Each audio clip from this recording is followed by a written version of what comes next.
오늘 은혜 받으실 하나님의 말씀은 에베소서 6장 11절에서 12절의 말씀입니다. 에베소서 6장 11절에서 12절의 말씀을 다 같이 합독하겠습니다.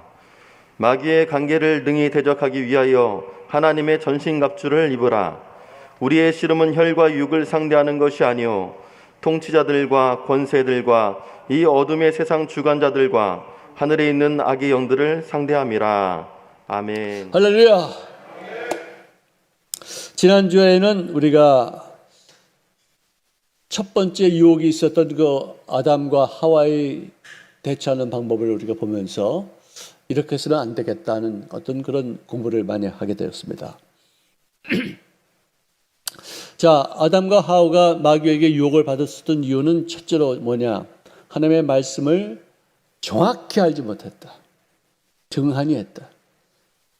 정확하게 전달하지 못하고 그리고 아내에게 남편으로서의 권위를 완전하게 보여줬어야 되는데 업신 여김을 받을 수 있을 정도로 남편의 말을 우습게 여김을 받을 수 있을 정도로 허술하게 전하는 것이 아닌가 하는 생각을 하게 되었습니다.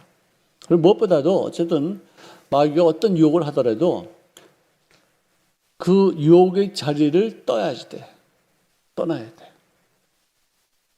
유혹의 자리에서 물러갈지어다. 하나님 시험에 들지 말게 하여 주시옵소서. 유혹에 빠지지 않게 하시옵소서. 이 유혹하는 귀신에 물러갈지어다.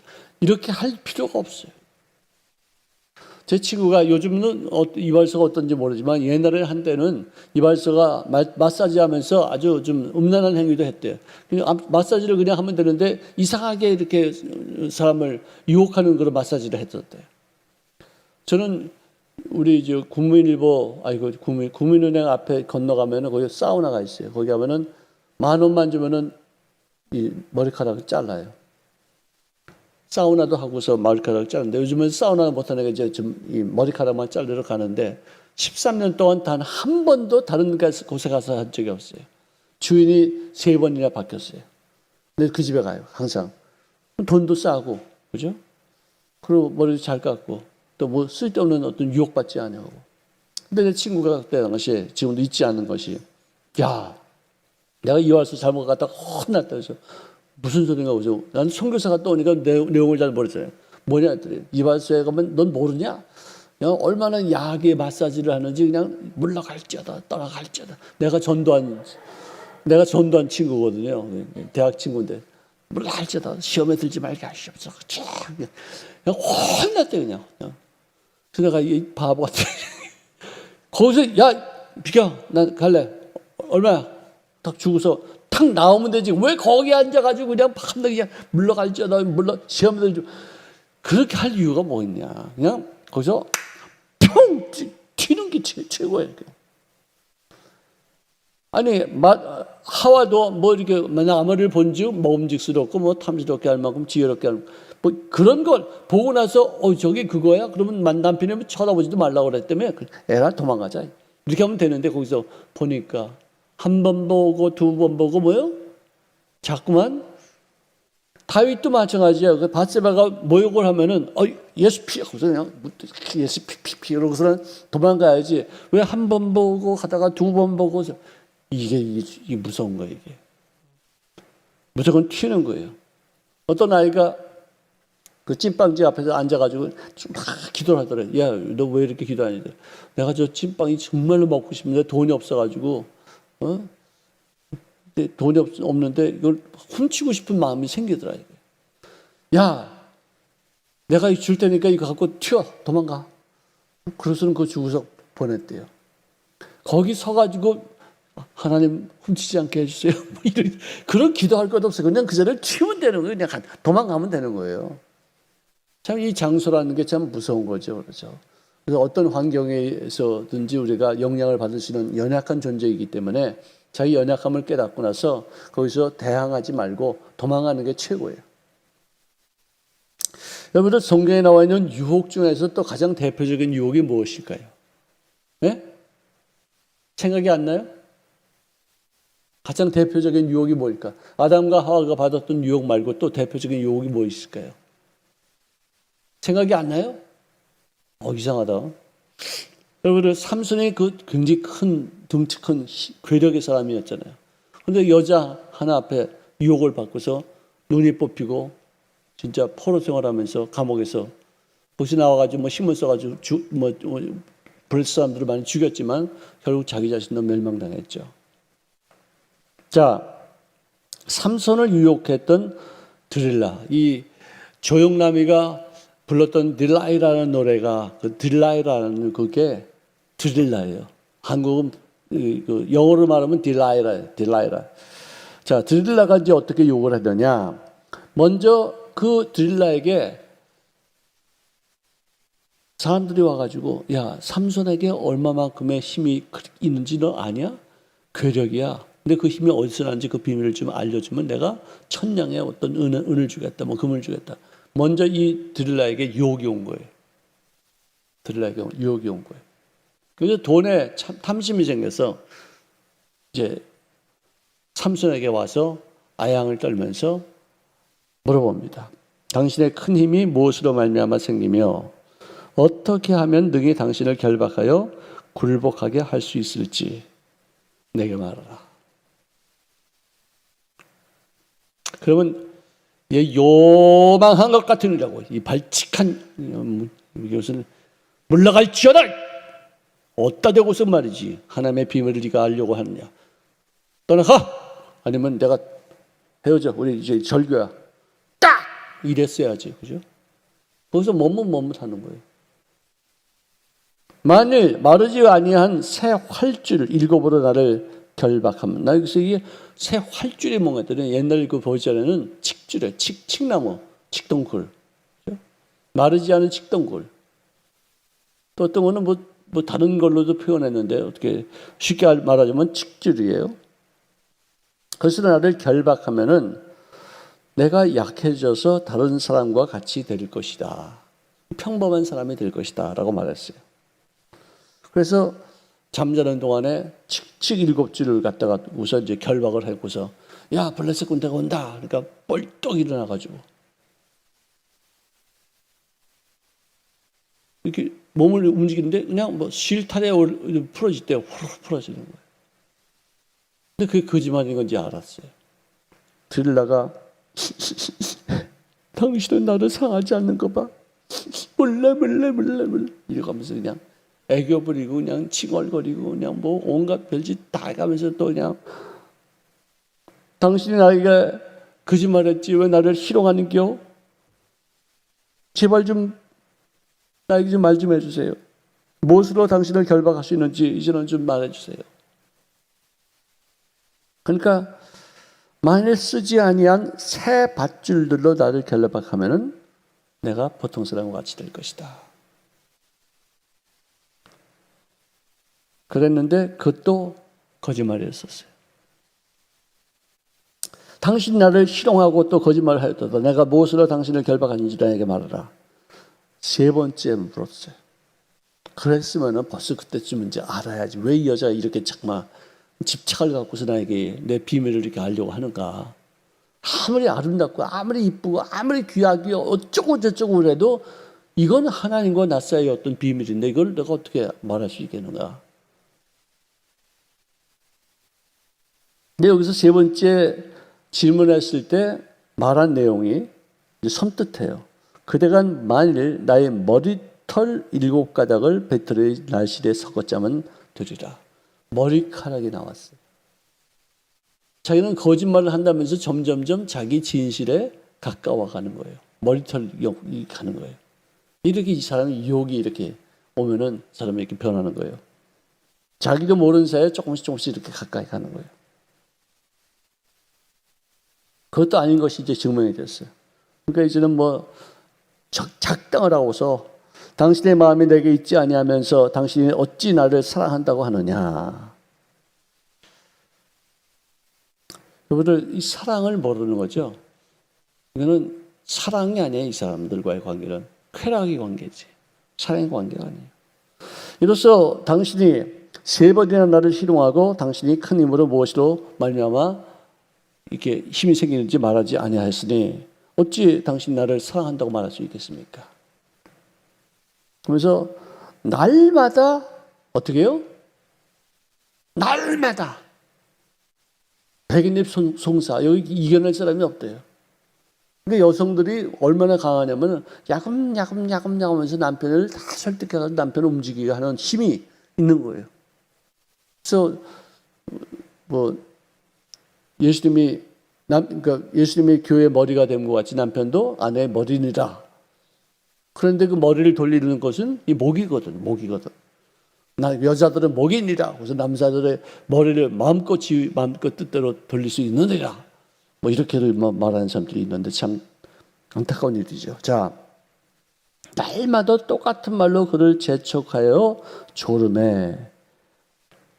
남편의 마음이, 그러니까 이 삼손의 마음이 번뇌하여 죽을 지경이라. His heart was agony. 번뇌하는 거, 번밀하는 거야, 번뇌. Annoyed to death. 죽기까지 마음이 번뇌할 정도였으면 거기를 튀어나가야지. 왜 그러고 자빠져 앉아 있어 그래. 오히려 고민스럽고 괴롭고 힘들면 어떻게 뭐 다른 방법을 취하지 거기 주저앉지 말아야죠. 자, 진짜 삼손의 마음이 번뇌해서 죽을 지경까지 이르러 나서야 드디어 이제는 못 견디겠다 싶어서 말을 했는데 그 말이 어떤 말이냐. 내 머리칼 위에는 삭도를 대지 아니하였다. 내가 모태로부터 하나님의 나시린이 되었기 때문에 우리 부모님조차도 나 자신도 내가 태어나서부터 지금까지 머리를 자른 적이 없다. 만일 나의 이 머리카락이 밀리면은 내 힘이 내게서 떠나가고 나는 약해져서 다른 사람과 같이 되리라. 그 말하지. 드디어 이실직고한 거죠. 여성 여러분들 정말 이런 막강한 힘을 좋은 일에 사용하시기를 바랍니다. 아멘. 여자들은 정말 무서운 힘이 있어요. 남성들도 여자들에게 다른 것은 다 양보해도 하나님과 나 사이에 있는 어떤 그런 신앙과는 양보하면 안 돼요. 아멘. 정말로 조심해야 돼요. 아무리 아내가 이쁘고 아무리 아내가 정말 애교를 부리고 아양을 떨고 별 일을 다 하더라도 하나님과 나 사이의 어떤 그런 관계만큼은 절대로 지켜야지 돼요. 할렐루야. 그래서 잠자는 동안 술을 먹이고서 아마 잠자기였었을 것 같아요. 그래서 머리를 다 밀어버리고 났더니 그래서 군대가 왔을 때 진짜 아무 맥도 추지 못하고 결박대에서 눈을 뽑히고 감옥에 들어가게 되었다. 근데 그 성경에 보니까 그의 머리카락이 점점 자라더라라고 말해주고 있어요.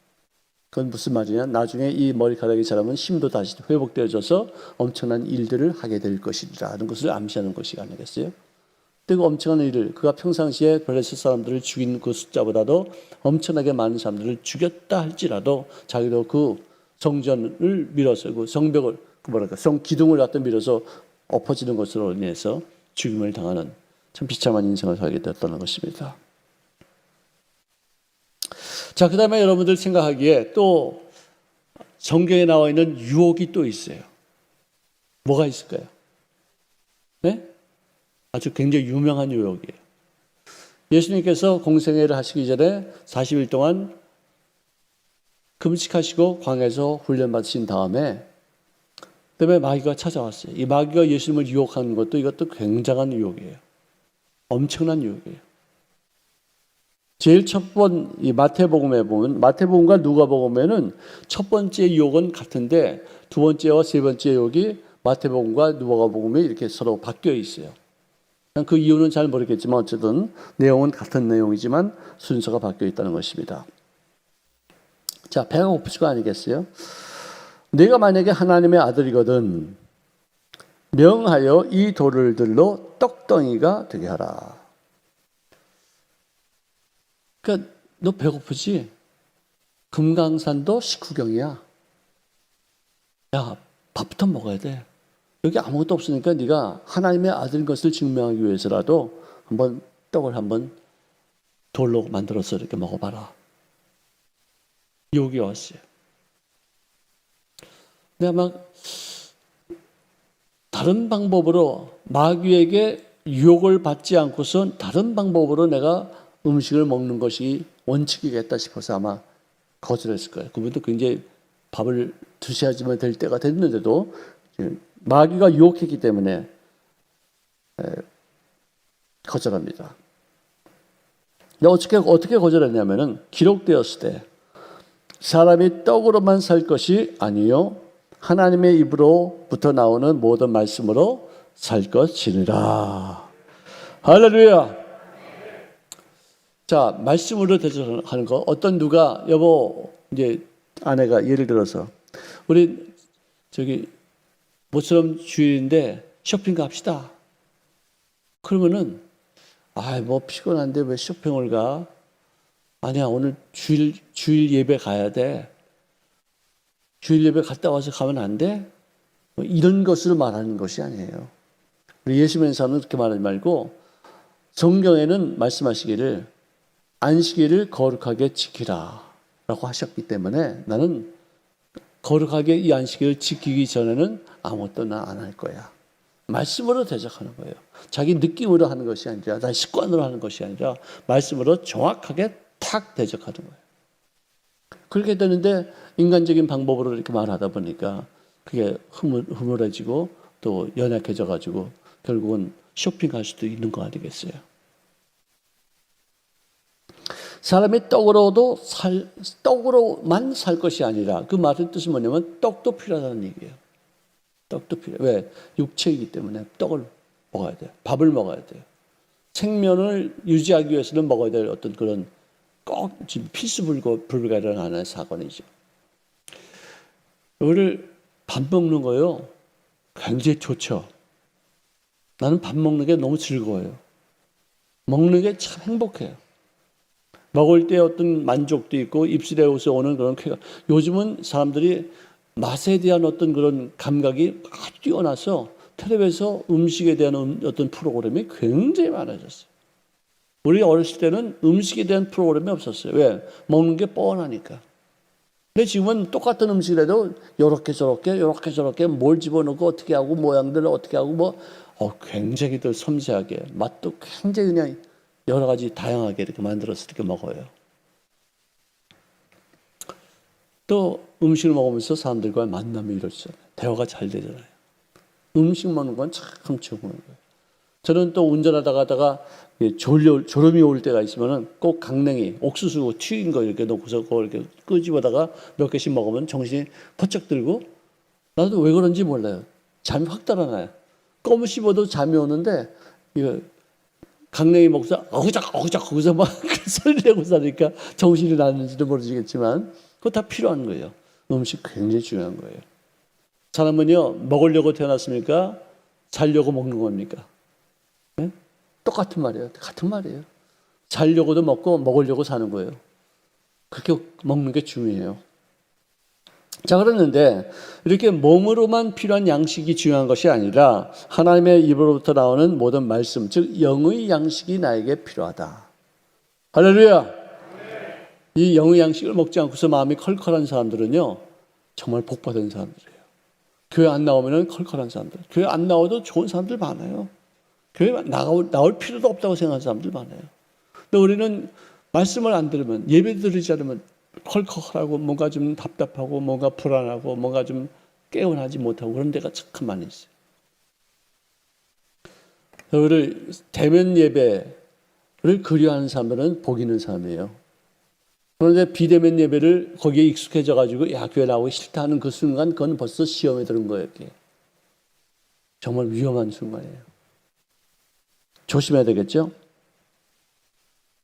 자, 그러므로 여러분들 떡 드십시오. 음식 좋게 해서 잘 드십시오. 그렇지만 하나님의 양식, 영의 양식도 꼭 드시기를 주의 이름으로 축원합니다. 말씀을 들어야 돼. 말씀을 먹어야 돼요. 여러분 제가요 요즘 와서 느끼는 것이 어떻게 신방할 때 내가 그런 얘기를 좀 할 때가 있어요. 마태복음 5장부터 7장까지, 마태복음 1장 1절부터 5장 1절부터 7장 마지막 절까지를 우리가 산상수훈이라고 그래요. 산상수훈은요, 기독교인의 정신을 가장 기초적으로 가르쳐주는 어떤 그런 내용이에요. 산상수훈을 읽지 않으면 기독교인이라고 말할 수 없어요. 그만큼 중요한 내용이 거기 가득 차 있어요. 삶의 어떤 표본이 거기 엄청나게 있어요. 그래서 내가 어떤 집에는 내가 신방 가서 산상수훈 10번을 읽고서 나한테 허락 받았어요. 나한테 시험, 뭐라 그래. 나한테 가서 그 숙제한 거 이렇게 검증 받으세요. 그래요. 여러분들도 오늘 인터넷 예배를 드리는 분들도 산상수훈 마태복음 5장부터 7장까지 그것을 한 10번씩 꼭 읽으셔서 내가 이렇게 살아야 되겠구나. 이게 크리스찬들의 모습이구나. 가장 기초적인 모습이 바로 이것이구나. 그걸 깨달으시고 인생 속에서 적용하실 수 있기를 주의 이름으로 축원합니다. 말씀이 중요해요. 말씀으로 대적해야 돼요. 귀신의 역사를 우리가 유혹이 온다고 해서 내 기분으로 누가 나한테 들은 말로 이렇게 하는 것이 아니라 말씀을 갖고서 내가 이렇게 살아야 되겠구나. 이렇게 내가 대적해야 되겠구나. 이게 크리스찬의 어떤 모습이구나. 정말 저는 이상하게 산상수훈을 굉장히 많이 읽었어요. 너무너무 달콤하니까. 너무너무 다르니까. 이렇게 사는 거구나. 예수 믿는 사람들은 이런 모습으로 사는 것이구나. 복 받기 이전에 이런 모습을 갖추면은 복이 자동으로 오는데 이런 그 말씀은 등한시 않지 그냥 복 받으려고 그냥 기도 응답 받으려고 그냥 그러고 그것이 중요한 게 아니에요. 먼저 그의 나라와 의를 구하면은 모든 것을 하나님이 더하시겠다고 했는데 그건 내버려 두고서 자기의 필요한 것만 갖고서 기도하면 되겠느냐 이거죠. 마태복음 5장부터 7장 이 세 장에 5, 6, 7 이 세 장을 여러분께서 꼭 오늘부터 시작해서 10번 이상씩은 읽으시기를 바랍니다. 아멘. 일주일에 10번 읽어보세요. 그리고 항상 난 잠언서하고 마태복음 산상수훈은 많이 읽었어요. 정말 많이 읽었어요. 그러니까 흐트러짐이 없어요. 나의 인생에 예수 믿는 사람으로서 어떤 그런 정도를 갈 수 있는 방법은 뭐냐? 말씀에 입각하는 거예요. 성령도 말씀을 토대로 해서 역사하시는 분이세요. 말씀이 그렇게 중요해요. 그래서 우리가 교회에서도 요즘 말씀 공부하지 않습니까? 성경 공부, 성경 학기도 하고, 인터넷으로 우리가 드리고, 또 아이들한테도 어떤 프로그램을 만들어도 말씀 한마디라도 그들에게 들어갈 수 있도록 이렇게 프로그램을 짜고 있지 않습니까? 정말 중요한 것이 말씀이에요. 자, 그렇게 해서 마귀를 물리쳤더니 마귀가 또다시 예수님을 걸어간 성으로 데려다가 성전 꼭대기에 세웠습니다. 네가 만일 하나님의 아들이거든 뛰어내리라. 기록되었을 때 그가 너를 위하여 그의 사자들을 명하시더니 그들이 손으로 너를 받들어 발이 돌에 부딪히지 않게 하려다 하였느니라. 자, 예수님께서 말씀을 인용하니까 이제는 마귀도 말씀, 이 시편 90편의 말씀이에요. 91편의 말씀. 91편에 나와 있는 말씀인데 네가 정말로 하나님의 아들이거든 뛰어내려도 너는 천사들이 받쳐서 너를 다치지 않게끔 할 것이다 하는 기록이 있지 않느냐. 이 말씀이 너에게 이루어질 것이다. 여러분들 말씀에도요. 선후가 있어요. 중요한 것이 있고 조금 덜 중요한 것이 있어요. 그래서 예수께서 말씀하실 때도 진실로 너에게 말하노니 굉장히 중요한 얘기예요.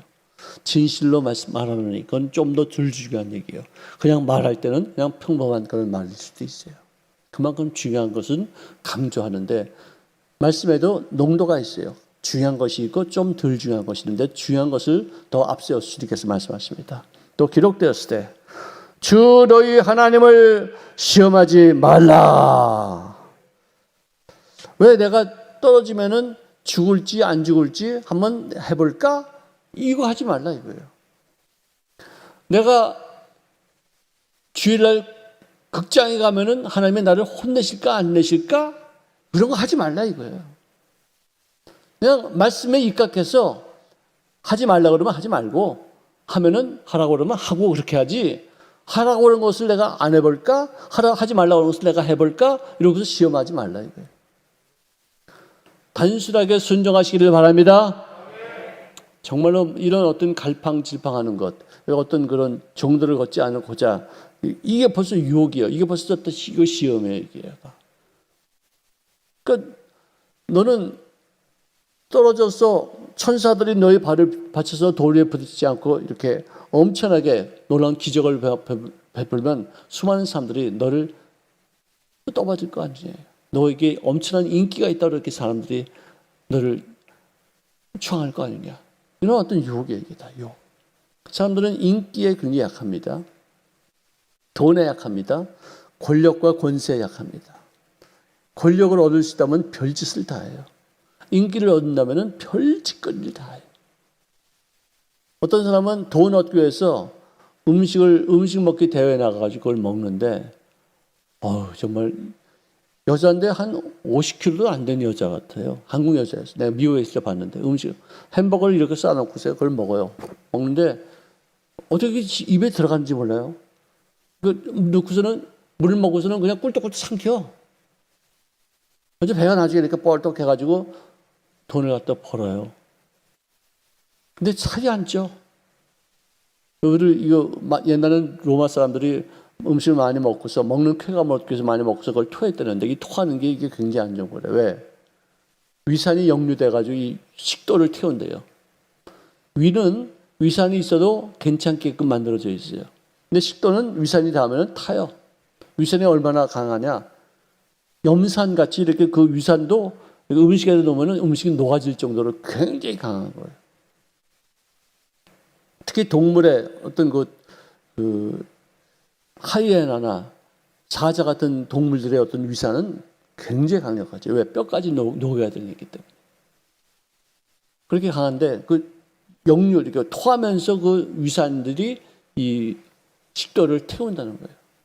정말 사악한 일이죠. 우리 하나님을 시험하지 마시기를 바랍니다. 아니면 아니고 기면 기다. 그렇게 생각해야지 길까 아닐까. 이러고서는 하나님을 욕되게 하는 것이 원치 않는 것이죠. 자, 그랬더니 이제 세 번째는 지극히 높은 산으로 가서 천하만국과 그의 영광을 보여준 다음에 하는 말이, 만일 네가 엎드려서 나를 경배하면은, 성경에는 이 마태복음이 그렇게만 나와 있고 누가복음 4장 6절에는 이 모든 권세와 영광은 나에게 넘겨준 것이므로 내가 원하는 자에게 주겠노라. 모든 것을 너에게 주겠다. 그러니까 이 지구에 있는 모든 권세와 영광은 마귀에게 위양당했어요. 그러니까 아담이 죄를 짓고 나서 에덴 동산에서 쫓겨나갈 때 그 모든 권위를 마귀에게 이양되게 했다는 것이죠. 그래서 공중권세 잡은 자들. 그러니까 이 세상 사람들이 권위를 얻기 위해서, 그리고 또 인기를 얻기 위해서 잘못된 방법으로 마귀를 숭배합니다. 마귀가 하자는 대로 다 합니다. 그래가지고는 인기를 얻어요. 하지만 나중에 아주 끝이 안 좋아요. 패망해요. 병 걸려요. 자살해요. 우울증 걸려요. 아주 그냥 형편없이 돼요. 인기 얻기 위해서 별짓을 다 합니다. 어떤 사람은 인기를 얻기 위해서 성형을 100번을 했다나, 성형하기 위해서 들어간 돈이 몇십억이 됐다나, 그런 사람도 있어요. 그 사람도 성형 중독자예요. 얼굴이 너덜너덜해요. 무슨 얼굴인지도 몰라요. 옛날에 있었던 자기 얼굴, 본 얼굴 이렇게 사진 보면 훨씬 더 이쁜데 뭐 하자는 거예요, 이게. 여기를 보톡스 맞으면 머리도 굳어져요. 이 얼굴의 그 표정이 이 마음 상태를 표현하는데, 어떤 사람들 얼굴을 보세요. 굳어 있죠? 그럼 그 사람 고집 세겠구나. 자기 주장이 강하겠구나. 굽힐 줄 모르겠네. 진취력은 있을지 몰라도 융통성 없겠네. 얼굴 보면 알잖아요. 얼굴 근육이 이렇게 된대요. 그래서 이렇게 많이 웃고 많이 이렇게 이렇게 얼굴 표정을 많이 이렇게 다양하게 이렇게 할 수 있는 사람들은 마음도 부드러운데, 얼굴이 경직되어 있으면 마음이 경직되어 있어요. 왜 마음이 경직되냐? 뇌가 경직되기 때문에 그렇습니다. 근데 보톡스를 맞으면은, 보톡스는 여기 얼굴을 이렇게 부풀리게 해서 피부를 팽창하게 해가지고 주름살을 이제 없게 하는 그런 효과가 있는데요. 6개월에 한 번씩 다시 맞아야 된대요. 그러면 점점 이 피부가 굳어져요. 얼굴 피부가 굳어지면 머리가 굳어진다니까요. 융통성이 없어요. 고집부려요. 자기 주장만 해요. 남의 생각도 못하고 배려할 줄도 몰라요. 어떻게 한번 맞아보실래요? 네? 보톡스 그거 안 좋은 거예요. 맨 처음에는 팽팽하고 뭐 젊어 보이고, 난 옛날에 우리 동경에 있을 때 어떤 그 집사님 한 분인데 연세가 좀 드셨어요. 그래서 얼굴이 좀 이렇게 좀 나이가 드신 어떤 티가 나는데 하루 보니까 빵빵한 거예요, 얼굴이. 그래서 이게 왜 이런 거 했더니 보톡스를 맞았대. 큰일 났다. 근데 그것도 한국에서 가짜들이 와가지고, 야매도 와가지고, 이런데 한국 여자들이 어디 일하는 데 가가지고 뭐 싸게 해서 이렇게 하는 그런 그 순 가짜들이.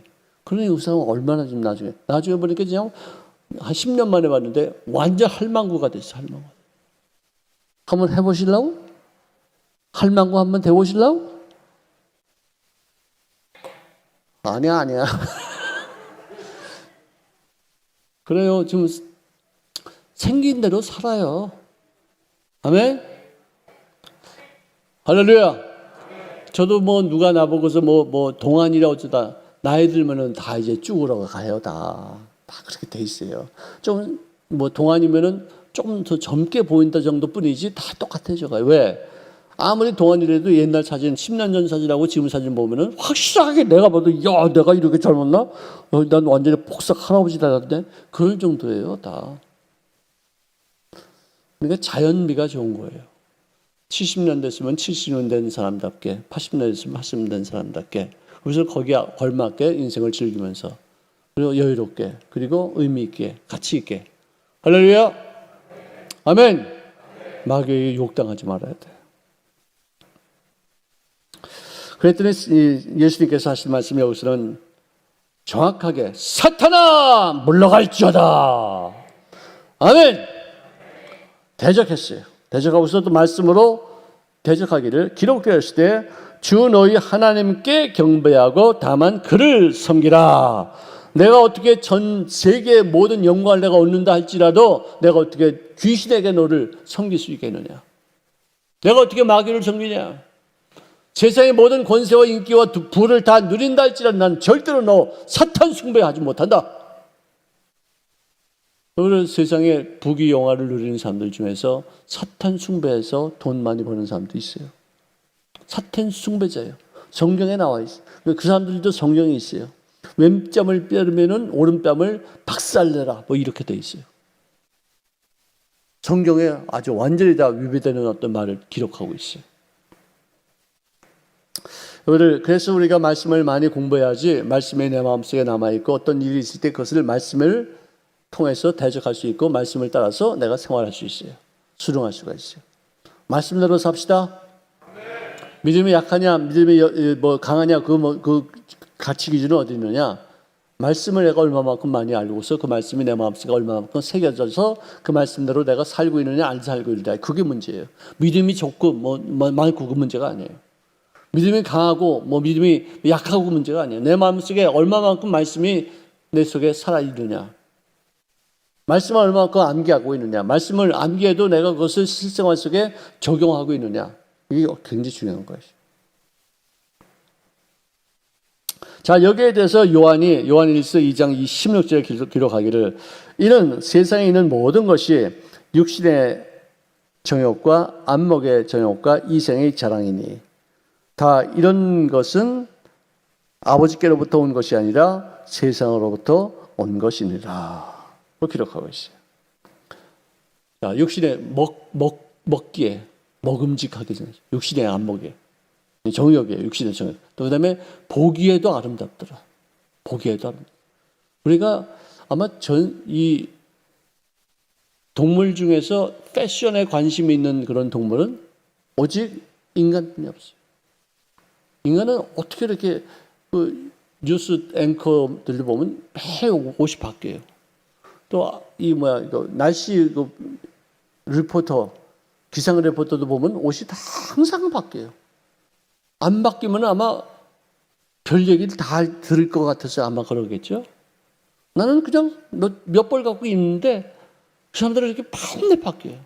그만큼 패션에 민감하다는 것이겠죠. 그 다음에 이생의 자랑, 자기 어떤 그 권세나 돈이나 뭐 명예나 인기 이런 것에 관심을 갖는 이 모든 것이 다 이것이 아버지께로부터 온 것이 아니라는 것이에요. 예수를 믿는 사람들 가운데서도 누구한테 칭찬 듣기를 굉장히 좋아하는 사람이 있어요. 인정받기를 굉장히 좋아하는 사람이 있어요. 성향이에요. 근데 그건 우리가 조금 절제할 필요가 있어요. 남들이 뭐라고 그러지 않건 뭐 용기 주고 뭐 격려해 주는 거, 칭찬해 주는 거 좋지만 거기에 매달려서는 안 되죠. 휘둘려요. 마귀에 유혹받을 수 있어요. 이생의 자랑에 의해서 자기가 해야 될 도리를 넘어서서 다른 짓거리로 하나님 보시기에 합당치 못한 일들을 감당할 수 있어요. 그냥 나는 나예요. 누가 칭찬한다고 해서 내가 뭐 더 좋아지는 것도 아니에요. 칭찬하면 고맙습니다. 더 노력하겠습니다. 그래서는 자기가 자기 자신을 스스로 발전시키는 데 어떻게 일을 해야지 칭찬 듣기 위해서 일하는 것이 아니에요. 하나님 앞에 칭찬받으면 돼요. 아멘. 할렐루야. 우리 예수 믿는 사람들이 너무 어떤 이런 육신의 정욕, 안목의 정욕, 이 이생의 자랑에 치우쳐서 정말 이런 어떤 것을 분별하지 못하면은 좀 안타까운 일이 있다 생각합니다. 자, 결론을 드리겠습니다. 유혹의 자리는 가지 말자.